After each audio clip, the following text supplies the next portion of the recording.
اس کے ساتھ چل کے دیکھنا. اور یہ فرمایا باقاعدہ ظاہری نمازوں سے دھوکہ مت کھانا, ظاہری عبادت سے دھوکہ مت کھانا, کیونکہ اکثر لوگ اپنے آپ کو دھوکہ دے رہے ہوتے ہیں. تو فرمایا اس کے ساتھ چل کے دیکھو, اس کے کردار کو دیکھو, اس کی گفتار کو دیکھو, اس کے معیار کو دیکھو, کیا کلمے کا وہ پاس رکھ رہے. مثلا یہ کلمہ جو ہے بسم اللہ الرحمن الرحیم, لا الہ لا, ساری بات لا پہ کھڑی ہے, ساری بات لا پہ کھڑی ہے, الا اللہ بعد میں ہے. جو اگر الا اللہ سمجھ پائے اس کے لیے محمد رسول اللہ ہے. پہلے تو ساری بات لا پہ کھڑی ہے. لا خالق سب سے پہلے انکار سکھا رہے, کر انکار ہر اس الہ سے. اب الہ کیا ہے, ہم نے تو سمجھا جو ہندوؤں نے بت بنایا وہ الہ ہے. خدا کی قسم حقیقت میں الہ اور ہے. قرآن نے الہ واضح کہ الہ ہے کیا. الہ یہی ہے جو ہم نے بت بنائے ہوئے ہیں. ہمارے پاس تو بت ہے نا, محبت کا بت ہے, بے حیائی کا بت ہے, بے صبری کا بت ہے, ناشکری کا بت ہے, کسی کا حق کھانے کا بت ہے, کسی کی ماں بہن بیٹی کو دیکھنے, یہ بت ہیں. خالق سے انکار کا حکم دیتا ہے. آج میں بات کر رہا تھا کہ یار جب خالق نے حکم دیا تمہاری ایک زوجہ ہے, ساری انسان برابر ہیں, ساری عورتیں برابر, تم ایک دے دی, تو اس کے باوجود تم اپنی زوجہ رکھتے ہو کسی کی ماں بہن بیٹی کو دیکھتے ہو, تم سب سے بڑے خائن ہو. تمہیں اندازہ ہی نہیں. میرے سے اہل سنت دوست ایک محفل پوچھنے سید کیسے پتہ چلے نماز قبول ہوئی. میں نے کہا قرآن میں اللہ واضح کہتا ہے نماز برائی بے حیائی سے بچاتی ہے. اگر تم برائی اور بے حیائی سے بچ گئے, اگر تمہیں دنیا کی ہر عورت ماں بہن نظر آ گئی اپنی ماں بہن جیسی, تو سمجھنا تمہاری نماز بھی قبول ہوگی.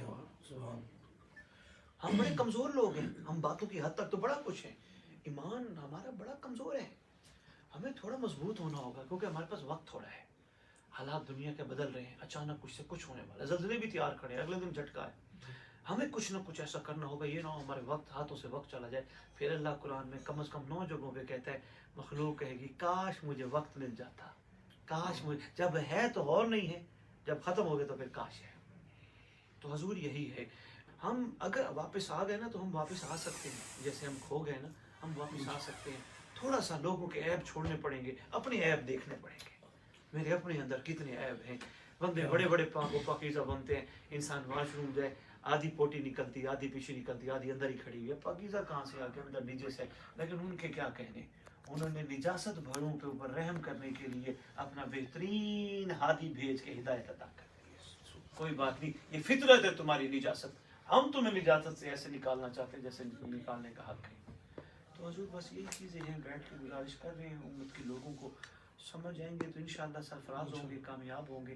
بلکہ لطف کی بات حضور میں اور عرض کریں, بڑی خوبصورت بات ہے. ایک جگہ خطاب کے لیے گیا, بڑی تعداد میں دوست اہل سنت تشریف فرماتے ہیں,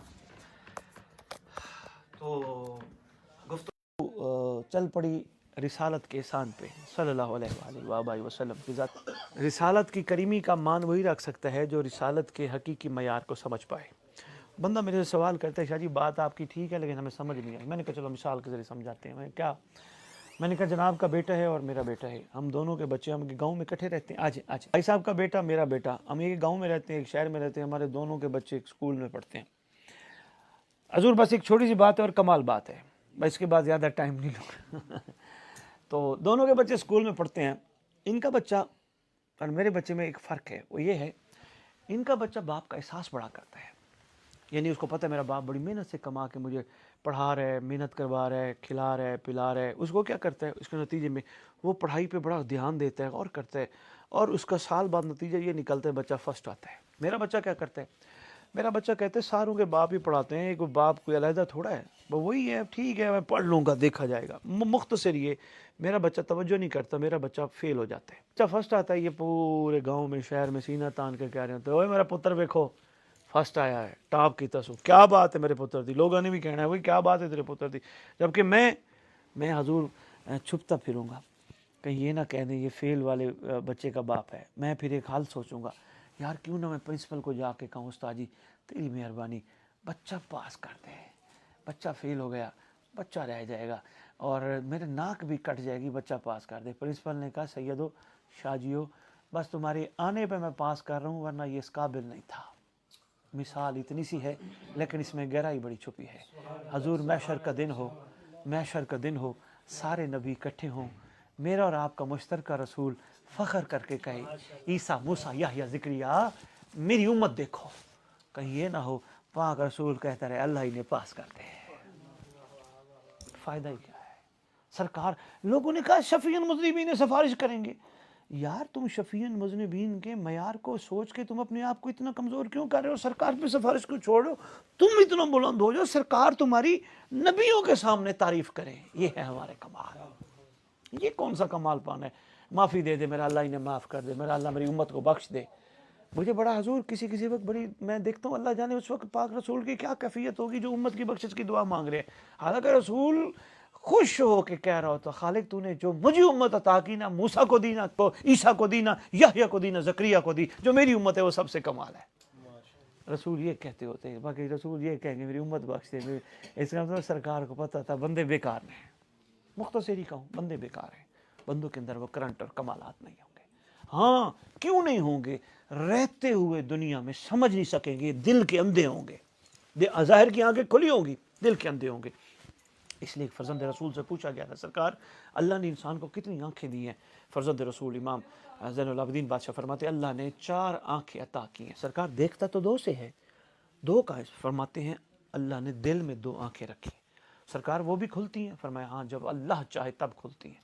سرکار اس کا مطلب اللہ نہ چاہے تو نہیں کھلتی؟ بادشاہ نے احسان فرمایا. میں کہتا ہوں کیا کہنے فرزند رسول آپ کے. سرکار فرماتے ہیں جب بندہ کھلوانا چاہتا ہے تو وہ بھی کھول دیتا ہے. حضور کھلواتا بندہ تب ہے جب بندے اپنے آپ کو کہے انا عبدک ضعیف ذلیل الحقیر، میں ضعیف بھی ہوں، میں ذلیل بھی ہوں، میں حقیر بھی ہوں، میں بیکار ہوں، میں بدکار ہوں، میں خطا کار ہوں، میرے اندر کوئی کمال نہیں چھپا. تیری مخلوق بڑی کمال ہے خالق. میں اوروں کے عیب کیوں دیکھوں؟ میں اپنا عیب سے بھرا ہوں خالق. میں اوروں کی برائیاں کیوں کروں؟ میں خود برائیوں سے بھرا ہوں. میں رحم کا طلبگار ہوں. حضور پھر جا کے کوئی کمال آتا ہے. ورنہ تو روٹین ہے، چل دیا. نفس نے بڑا مطمئن کیا ہوا تیرے برکت ہے ہی کوئی نہیں، اور اسی کہنے پہ بندہ پوری زندگی گزار کے دنیا سے چلا جاتا ہے. میرے جیسا تو ہے کوئی نہیں، میں نے تو کچھ بھی نہیں چھوڑا، میں نے سارا کچھ اپنی پورے کیے ہیں، میرے جیسا تو. یہاں بندہ مار کھا جاتا ہے. بھائی سب کمال تب ہے. میں کیا ہوں؟ میں تو کچھ بھی نہیں.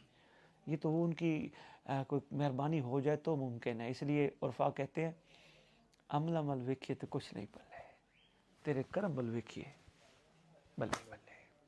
بہت شکریہ.